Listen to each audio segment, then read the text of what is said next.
welcome back to the floor of .local MongoDB 2024. My name is Michael Lynn. I'm a developer advocate at MongoDB, and I'm so delighted to be able to spend some time with Kenny Gorman, head of streaming products at MongoDB. Welcome, Kenny. Yeah, thanks. Glad to be here. Fantastic. So let's start with a little bit of a background. You've got quite the resume.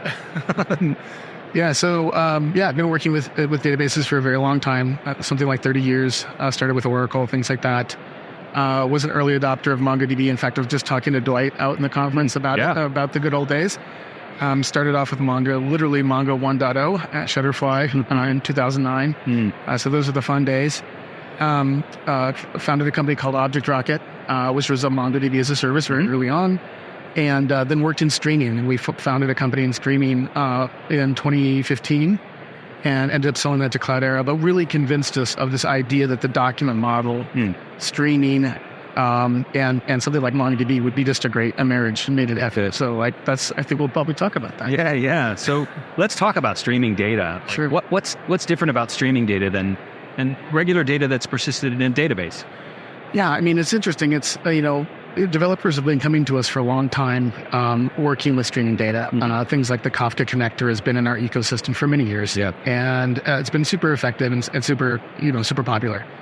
And ultimately, at the end of the day, the idea of a document in the database with a primary key and an index is not all that different from an event in a message bus, other than something like instead of having a primary key, it has a timestamp. So a document in a database is mutable, and an event is immutable. It's something that happened.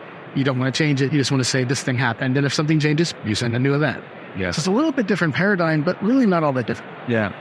So speed is important, and we're dealing with data in motion. And I like this concept of intelligence before persistence. Right. Okay. Yeah. Talk a little bit about that.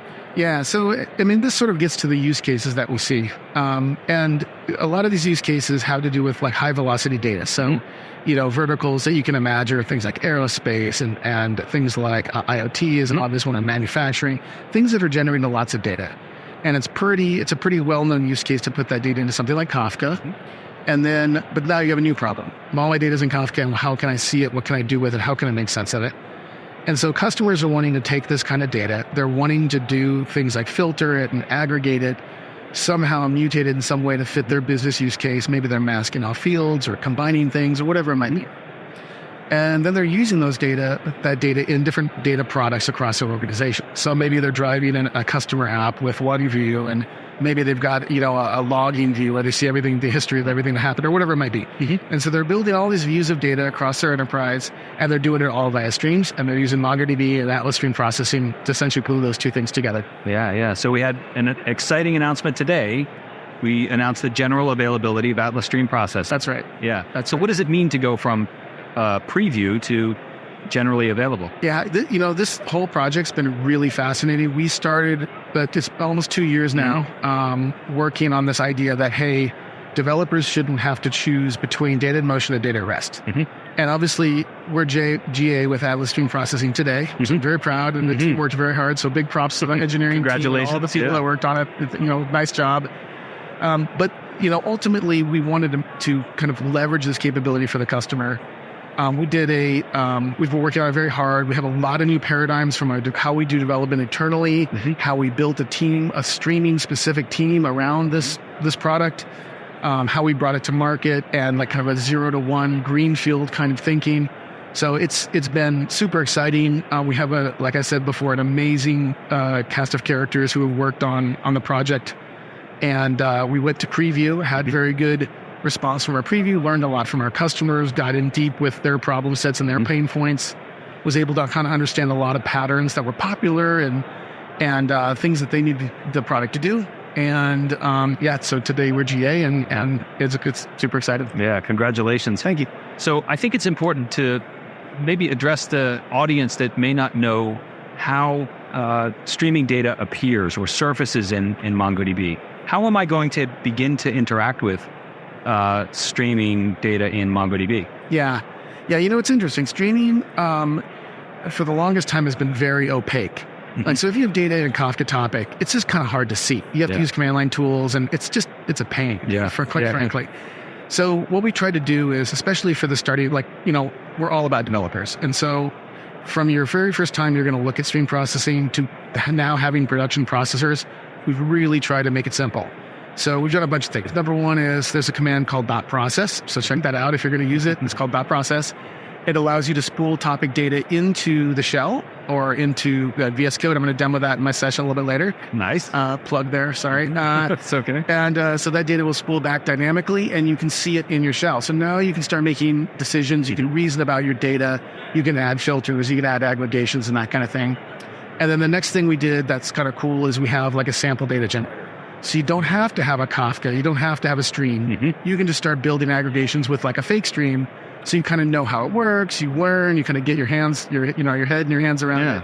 And then you can kind of, okay, I'm going to connect this to my real Kafka topic, or I'm going to connect this to my change stream, and then you can kind of go from there. Yeah. So a couple different options for this. Yeah. So like a playground. It's literally called a playground in VS Code. Yeah. You nailed it. Make it easy. Yeah. So what's the future look like?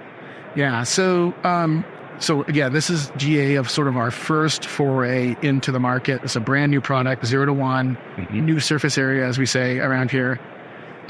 Super excited about that. But there is a ton of stuff that we're going to do going into the future. The things that are real near term is we're adding Kinesis support. So it's not just Kafka or change streams. It's also going to be Amazon Kinesis, AWS Kinesis. And then there'll be more. We have Solus coming down the pipe, and there'll be a bunch more announcements as we go along.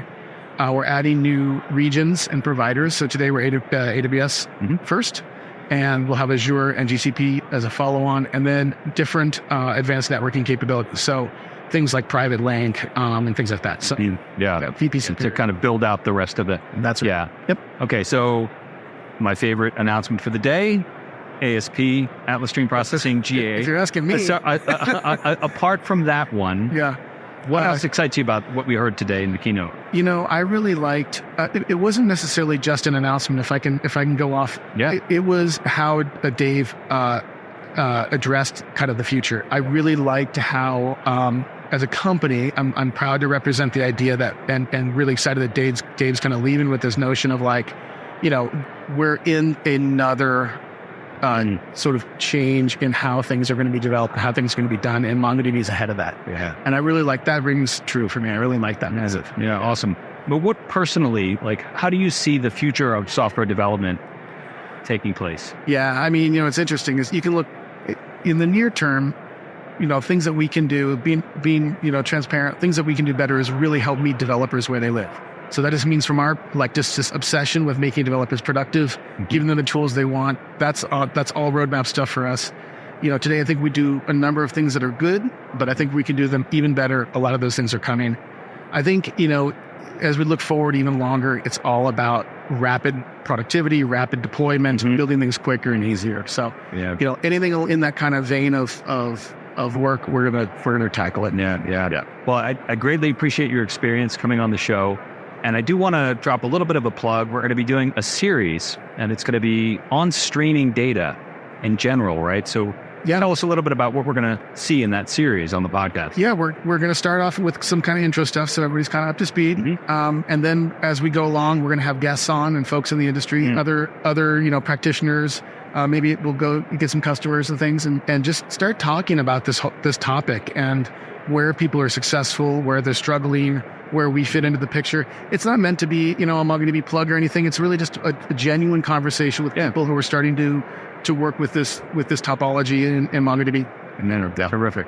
Well, Kenny, I want to thank you for joining me today. It's been a great conversation. Anything else you want to share with the audience before we wrap up? You can try it out. You can go on Atlas right now. You can go click on the stream processing button, give it a shot, try it out, let us know how it works for you. And we're happy to hear from you. How can people get in touch with you? You can go on the community forums. That's the best place, fastest place. We have people watching that, especially right now. So if you're to go on there right now, people would. But normally we have people monitoring that. So the community forums, there's a stream processing heading. Go there, put in your question, and we'll get back to you right away. Yeah. So mongodb.com/community/forums. Check it out. Try ASP. Kenny, thank you once again. Thanks, Mike. Appreciate it.